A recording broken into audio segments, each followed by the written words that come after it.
नए जिलों के गठन के बाद ये गांव 2 जिलों में बंट गए हैं। दरअसल बाड़ा की ढाणी गांव 2 जिलों में विभाजित हो गए हैं। नए जिलों के गठन के दौरान इस गांव की आबादी झुंझुनू में तो कृषि भूमि नीम का थाना जिलों में रह गई है।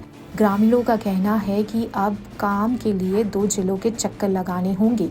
ग्रामीणों की मांग है कि उनके गांव को एक जिले में ही रखा जाए ताकि ग्रामीणों को कोई परेशानी नहीं हो।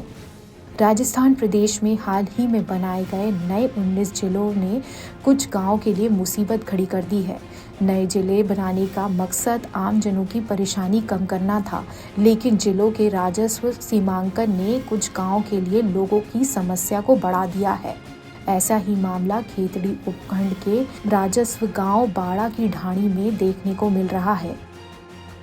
नीम का थाना का नया जिला बनाते समय मानोता जाटन ग्राम पंचायत को खेतड़ी तहसील से हटाकर गुड़ा तहसील में जोड़ दिया गया है। इससे मानोता का राजस्व गांव बाड़ा की ढाणी भी गुड़ा तहसील से जुड़ गया है। नया जिला अभी हमारे को पता लगा है सिर्फ 3 तारीख के अध्यादेश से कि भाई आपको गुड़ा तहसील में शामिल किया गया है। तहसील चूँकि हमारा परेशानी सामना तो इसलिए है कि हम मात्र पहले जो तहसील थी वो सिर्फ 22 किलोमीटर थी और अभी नई तहसील है वो 45 किलोमीटर पड़ती है। आने जाने के कोई साधन नहीं है वहाँ पर। खेतड़ी से तो हमारा सीधा संपर्क है पहले से।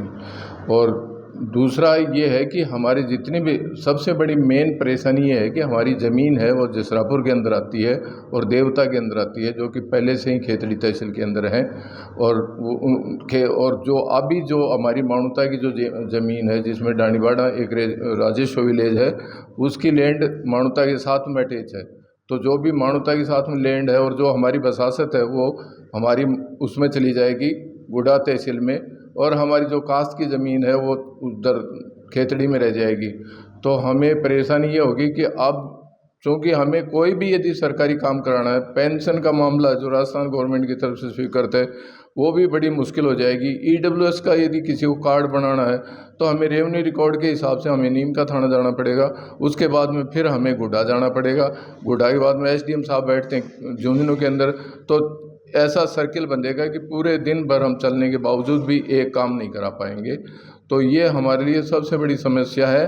और सरकार, चूँकि सरकार की जो मोटो था, सरकार का जो एम था कि हर नागरिक को कम से कम मतलब असुविधा का सामना करना पड़े ताकि नए ज़िलों में उनको पूरी तरह सुविधा मिले, लेकिन हमारे तो नए ज़िले में सुविधा के बजाय हमें तो असुविधा का सामना करना पड़ रहा है, क्योंकि जितना भी रिकॉर्ड हमारा वो सारा इधर उधर हो जाएगा और हमें कुछ पता नहीं लगेगा।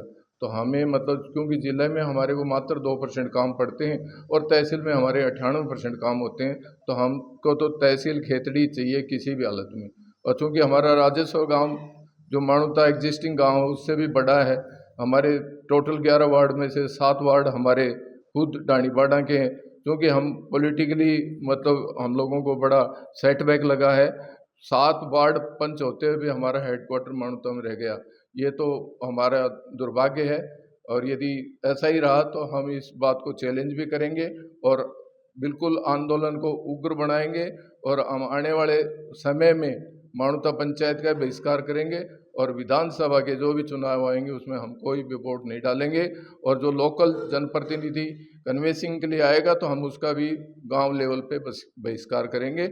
जबकि बाड़ा की ढाणी की करीब 2000 बीघा जमीन पटवार सर्किल जसरापुर खेतड़ी तहसील में रह गया है। ऐसे में बाड़ा की ढाणी की 2 तहसीलों में बंट गई है। अब ढाणी के लोगों को राजस्व कार्यों के लिए 2 जिलों के चक्कर लगाने पड़ेंगे। आमजन को हुई इस परेशानी के लिए लगातार गांव के लोग एकत्रित हो रहे हैं और सरकार से मांग कर रहे हैं कि उन्हें एक ही तहसील में एक ही जिले में शामिल किया जाए।